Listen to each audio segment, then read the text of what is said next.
Hello friends, అందరికీ నమస్కారం. Telugu life story వింటున్న ప్రతి ఒక్కరికి థ్యాంక్ యూ సో మచ్. అలాగే విశ్వానికి కృతజ్ఞతలు.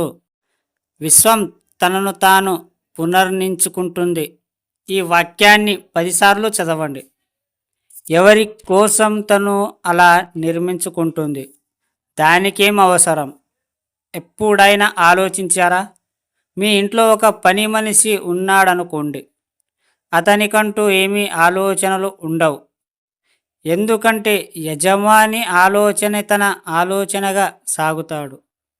మీకెప్పుడు ఏమి కావాలో తదనుగుణంగా అతను తనను తాను మలుచుకుంటాడు. ఎస్, మీకు రోజు కాఫీ తాగే అలవాటు ఉందనుకోండి. ఉన్న ఫలంగా మీకు టీ కావాలనిపిస్తే మీకు కావాల్సిన టీ కొరకు తను టీ ఎలా పెట్టాలి తన ఆలోచనను మార్చుకోవాలి. అలాగే విశ్వం మీ సేవకుడు.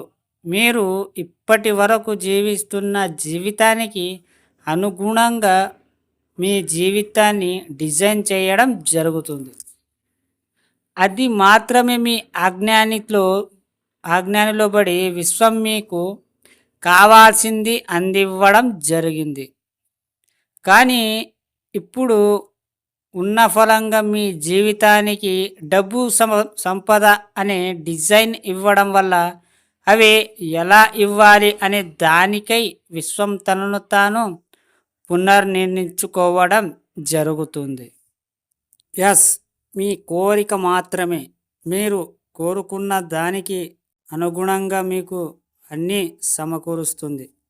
విశ్వం మీ సేవకుడు. మీరు కోరుకున్నది ఏదైనా దానికై ప్రతిక్షణం యూనివర్స్లో చర్య జరుగుతూనే ఉంటుంది. మీ ఆలోచనలకై విశ్వం తనను తాను పునర్నిర్మించుకుంటుంది. దాన్ని గమనించండి.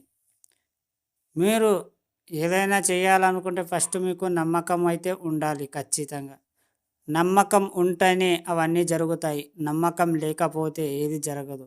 మంచి మంచి ఆలోచనలు మీరు చేయాలి. అప్పుడే ఏదైనా చేయవచ్చు. అర్థమైందా ఫ్రెండ్స్?